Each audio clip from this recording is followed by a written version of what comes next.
Enhanced Community Quarantine o ECQ pa rin ang tawag, pero tila mas naging maluwag na ito para sa ilang industriya at sektor. Gaya na lang sa mga senior citizen na binigyan na ng exemption sa ilang mga bagay. Sa ilalim naman ng GCQ o ng General Community Quarantine, pwede na ang ilang pagtitipon kung may kaugnayan ito sa relihiyon at trabaho. Yan at iba pang mga bagong quarantine guidelines ang tinutukan ni Joseph Moro. Nananatili man sa Enhanced Community Quarantine ang Metro Manila at ilang pang bahagi ng bansa, may mga pagbabago namang inilatag ang IATF sa mga naturang lugar. Unang-una na riyan ang paglalagay ng exemption sa pagbabawal sa mga senior citizen, buntis at mga may comorbidities na lumabas ng bahay. Pwede silang lumabas kung wala ng ibang maaaring bumili ng kanilang mga pangangailangan o kailangan sila at hindi maaaring mawala sa kanilang trabaho. Pwede lang po kayong lumabas para kumuha ng essential goods and services o para magtrabaho sa mga pinapayagang mga industriya. Ito po, ulitin ko po huwag na pong magrevolusyon ng mga lolo at lola dahil ang presidente natin ay senior din. Pwede naman sa ECQ areas ang delivery service, pagbabiyahe ng mga pagkain, gamot at iba pang mga essential goods. Pwede rin ang delivery ng mga clothing, accessories, hardware, housewares, school supplies, maging mga pet food at iba pang mga veterinary products. Yung mga mahilig pong mag-shopping ng damit sa mga iba't ibang e-companies, pwede na po kayo magpa-deliver. Bukas na rin ang mga veterinary clinics sa ECQ. Pinapayagan din ang operasyon ng funeral and embalming services. Yung mga namatay naman ng hindi dahil sa COVID ay pwede nang makipaglibing ang kanilang mga kamag-anak. Yung mga pastor po, mga imam, mga pare, at iba pang mga ministro ng mga religious sects and denominations para po doon sa mga galaw na kinakailangan sa necrological or funeral rites. In this connection, yung mga immediate family members po ng mga namatay, doon po sa ibang dahilan other than COVID-19, pwede na pong mag-move from the residence to attend the wake or interment of the deceased upon satisfactory proof of the relationship with the latter and social distancing measures. Ang malaking kaibahan naman ng ECQ areas sa mga General Community Quarantine Areas o GCQ, papayagan na ang mga public mass transportation sa mga GCQ areas. Pero out pa rin ang mga jeep dahil hindi raw kaya dito ang social distancing. Pwede ang mga taxi at iba pang mga PUV, yung mga bus pwede bawas ang sakay. Provided meron 1 meter distancing at saka meron pang mga additional preventive measures, no? Dapat, like for example, thermal scanning bago sasakay. Yung jeepney ay hindi pa yan pinapayagan sapagkat makikita ninyo yung configuration ng jeepney, magkakaharap yung tao dyan. Yes, normally 50% lang ang maka-accommodate sa capacity niya. Kung 50 ang kanyang capacity, 25 lang ang makakasakay doon. At gagawa nila ng paraan na alternate ang pag-upo ng mga pasahero at mandatory wearing of face mask. And even face shield, mas maganda. Sa mga lugar na ilalagay sa GCQ o General Community Quarantine, hindi ibig sabihin na mas maluwag na wala ng patakarang susundin. Ang kailangang tandaan, ang gagawin mo ba ay essential o kinakailangan? Ibig sabihin, yung mga biyahe para po sa leisure, yung mga bakasyon, hindi pa rin po yan pinapayagan. Standard na o palaging gagawin na ang mga social distancing measure, mga pagsusuot ng mask, pagkuha ng mga temperatura at pag-alkohol. Sa mga GCQ areas, bawal pa rin ang mga mass gatherings tulad ng mga kasal, pero papayagan ang mga religious activities at mga pagtitipon na may kaugnayan sa trabaho. Ang mass gatherings ay prohibited pa rin except yung tinatawag natin na yung relevant activities like in line of work at saka religious activities like mass, provided meron silang 2 meters physical distancing, wearing of face mask or face shield. And of course, nandun pa rin yung ating tinatawag na thermal scanning. Yung mga workers na magbabalik trabaho sa mga GCQ areas, hindi na raw kailangan ng passes mula sa LGU o sa IATF. kailangan lamang daw ng ID. Bawal din ang magbiyahe mula sa ECQ o GCQ maliban na lamang kung essential service o OFW ka na babalik sa inyong probinsya. Sa mga GCQ areas, nasa LGU na raw kung itutuloy pa rin ang mga curfew. Bawal ang mga gyms, amusement, gaming at fitness establishments, kids at tourism industries. Sa mga lugar sa labas ng Luzon, pwede silang mag-operate pero para lamang yan sa mga foreigners na dati nang nag-book at ang petsa ay simula May 1, 2020. Joseph Morong, Nakatutok, 24 Oras.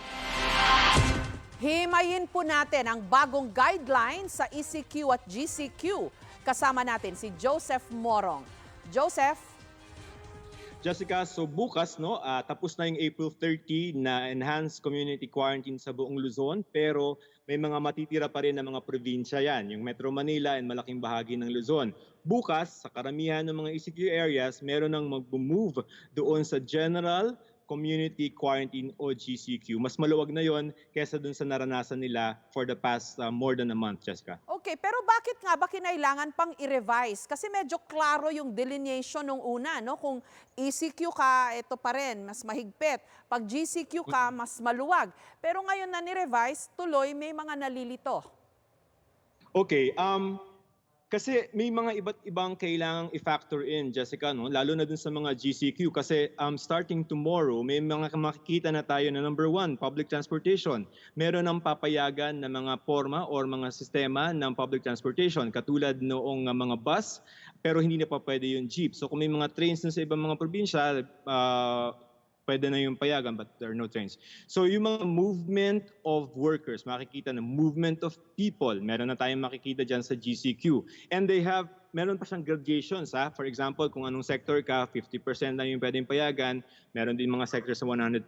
So the reason why they have to delineate is syempre, yung GCQ is moving towards a new normal na sinasabi ng gobyerno, Jessica. Okay, because Metro Manila is still an ECQ area, wala pang public transport sa Metro Manila. Tama ba, Joseph?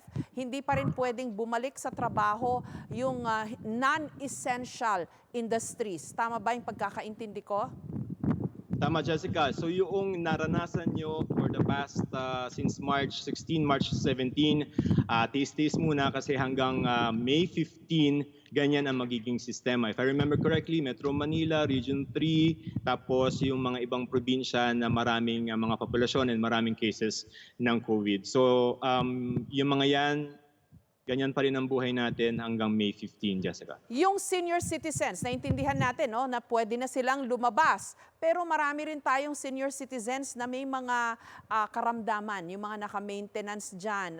Alam na natin yung mga lifestyle ailments, di ba? Marami-rami yan. Pag 60 and above, talagang natural na dumadating yan. Paano kung meron silang mga delikadong kondisyon? For example, diabetes. Yan, pag diabetic ka, kandidato ka sa maraming mga komplikasyon. So pwede bang lumabas yung mga ganong senior citizens, Joseph?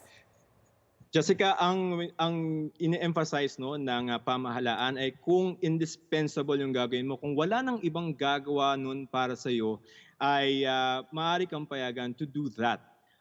Kasi ang reality din naman sa ibang mga kababayan natin is sometimes yung mga senior, sila na lang yung nasa bahay. So kaya nga nun dati, pinagbabawal yung paglabas nila, may nagrereklamo yung mga senior citizen, lalo na siguro yung mga nagsasolo sa kanila mga bahay, paano yun. But emphasis on indispensable, kung wala po kayong mauutusan na mga kapitbahay o kaya ay mga kamag-anak, ay saka pa lang kayo pwedeng payagan. And of course, you have to observe yung mga protocol, yung mga health protocols katulad ng pagsuot ng mask because takaw COVID talaga po yung ating mga senior citizen, Jessica. Ito pa, medyo nalito ako dito kasi nung una, yung mga leisure activities katulad ng mga parlor, yung mga gym, yung mga sports club, etc. Klaro nung una na hindi pa pwede yan. I think September pa yata uubra. Pero parang niluwagan, may mga negosyo na related to leisure na pwede na under the revised guidelines. Tama ba intindi ko, Joseph? Okay, we're talking about two things here Jessica. Pag ECQ, status quo, walang mangyayari dyan. Okay. Kahit yung mga salons ay hindi yan bubuksan. Let's focus dun ang attention natin sa GCQ. Diyan, pinayagan yung mga salons, mga barbers, but they have to observe yung strict hygiene protocols. The reason is these are still industries also that employ certain people at nakita ng IATF na baka naman pwedeng mag-practice din ng social distancing at mga ganong bagay kaya inallow sila. So yung mga pagbubukas na tulad ng ganyan, no, dental services at personal care, salons, barbers, allowed yan. GCQ, ECQ, dead man muna tayo dyan. Huwag niyo munang pansinin yan. Hindi pa tayo pwede magpagupit dito sa Metro Manila. But GCQ, you're okay. Leisure activities, you mentioned leisure. Kasi hindi leisure na tinitingnan itong salons, barbers, dentals. These are personal care services, hygiene. Doon siya papasok, no? Kaya siya pinayagan. But yung leisure activities like gym, for example, o kaya yung mga tourist activities, hindi pa rin yan pwede sa GCQ, Jessica. Okay, misa, pwede na. Kasi related to a religious activity. Meron na tayong mga misa pero 2 meters apart, hindi lang 1 meter apart yung social distancing na dapat i-observe sa loob ng mga simbahan. Tama ba, Joseph? Alright. As of today, April 30, no? And based on IATF Resolution number 30, kanina sa press conference ni spokesperson Roque, ay pinayagan yung mga religious activities sa mga GCQ areas. Okay, sa mass gatherings, Jessica, general rule, bawal ang mass gatherings except for 2 things. Number 1, yung mga religious activities, yung mga pagmimisa, no, o kaya mga pagsamba. Pwede na yan as of kanina. Number 2, yung mga work-related gatherings, mga workshops ng mga kumpanya. If it's vital doon sa company, then pwede yan, but social distancing. But here's the caveat, Jessica. Nung in-announce ng Malacanang, yung pagpayag doon sa mga religious activities, apparently, ay yung may mga ibang LGs, and I think si spokesperson Roque will be on air also later, no? But kausap natin siya kanina, may mga nagre-reklamo doon sa pagpayag doon sa mga religious activities because natatakot sila na baka pagmulan din ng pagkalat ng COVID. So, isa yan doon sa table sa IATF na will they stick doon sa decision na yan na payagan yung religious activities considering may mga nagre-reklamo. And another thing na iti-table nila tomorrow at pinoprotesta to ng mga LGU and also 2 senators, no? If I remember correctly, dun sa conversation namin ni Secretary Roque, si Senator Angara and Senator Mig Subiri. Kahit yung number 2 na iti-table sa IATF, yung essential construction, yung build projects na mga papayagan yung construction doon ay pinapalaganan. These 2 senators are nag-test positive before. So because of this na mga reklamo ay babalik ulit yung IATF to determine whether they will stick with this decision today na payagan yung religious activities and yung essential construction, Jessica. Okay, just to manage expectation, panghuli na lang ito, Joseph. Sa Metro Manila na under ECQ pa rin, same. Yun ang pinaka-safe siguro na rule of thumb natin. Walang gaanong pagbabago. Bukas na yung mga mall, in-announce natin yan nung isang araw, pero dun lang sa mga essential services, hindi pa uubra yung ibang hindi kailangan. So yun ba ang rule of thumb, Joseph? Pagka hindi Alright, kailangan, hindi po pwede. Yung kailangan lang talaga. Okay. ECQ, walang mababago sa buhay natin. Kung nagrereklamo tayo, naiinip tayo, mga ganitong restrictions, that will stay until May 15. Okay, you mentioned malls. Yung malls mag-o-open partially sa GCQ areas. Tayo, wala pa rin tayong mall dito sa Metro Manila. Sa GCQ areas, meron pero controlled. Mga essential industries like hardware, supermarket, yung mga ganon, pwede na yon sa GCQ areas. So we can forget about the malls first kung taga Metro Manila ka. But GCQ, pwede na kayo. Pero bawal na tumambay. No? Tatasan yung aircon, tapos may mga protocols na kailangan mag-alcohol, tapos bawal din doon yung mga bata, yung less than 21 years old, and then yung mga senior citizens natin, 60 years old above. But this is for GCQ areas tomorrow, Jessica. Bawal pa rin ang mga bisyo, alak, sabong sa mga ECQ areas. Sa GCQ yata, may mga lifted na yung liquor ban, Joseph? Okay, the way yung sa ECQ areas, wala yan, bawal yan. Sa GCQ areas, as far as yung liquor ban is concerned, the way na phrase ito ni DTI Secretary Mon Lopez, because we asked about it, I think yesterday or Tuesday, sa GCQ areas, hindi pinagbabawalan yung manufacturing and distribution ng liquor products. But yung mga LGUs ay may kapangyarihan to impose yung mga liquor ban. Pero it's not coming from the IATF. Kung may LGU na nag-impose kung may nag-impose na liquor ban sa LGU 'yon at hindi yun at hindi yun in-impose ng IATF, Jessica. Maraming salamat sa iyo, Joseph Morong.